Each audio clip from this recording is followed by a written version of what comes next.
Hello class. So today we are discussing about the class 9 chapter 4 structure of the atom. यहाँ पे जो हम लोग टॉपिक पढ़ने वाले क्लास उसका नाम है आपका Bohr's model of atom. Bohr's model of atom पढ़ते ये होता क्या है. सो NCERT के according in the order to overcome the objection raised by the against Rutherford model of the atom, Niels Bohr put forward the following postulates about the model of an atom. Rutherford का जो model आया था class, atomic model आया था, उसको counter करने के लिए बोर्स मॉडल को लाया गया था और इसको लाने वाले थे खुद नील्स बोर. उन्होंने क्या क्या कहा देखते हैं. Only certain special orbit known as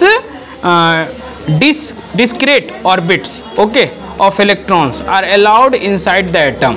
ठीक है क्लास. इनके अकॉर्डिंग क्या है कि स्पेशल ऑर्बिट होता है जिसको हम लोग डिस्क्रीट ऑर्बिट्स ऑफ इलेक्ट्रॉन कहते हैं, जो कि अलाउ करता है एटॉम के अंदर में, inside the atom. Okay.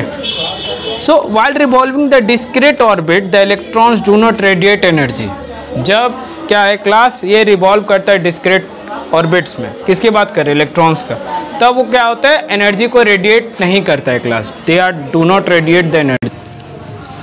So the orbit और shells is called energy level. जो ऑर्बिट था इलेक्ट्रॉन का, मेनली ये इलेक्ट्रॉन्स का स्पेसिफिकेशंस के लिए बोर्स थ्योरी आए थे या बोर्स मॉडल आए थे. इसमें क्या हुआ था, दिस ऑर्बिट और shells is called energy levels. जो ऑर्बिट एनर्जी था इसको हम लोग आपका एनर्जी लेवल्स बोलते हैं. जैसे आपका for example K shell, L shell, M shell, N shell ऐसे करके था, जहाँ पे इसके अकॉर्डिंग क्या था आपका n = 1, n = 2, n = 3, n = 4. इस तरीके से क्या है आपका पैरामीटर्स बना रहता था. जैसे पहला वाला सेल को n = 1, फिर n = 2, फिर n = 3, फिर n = 4.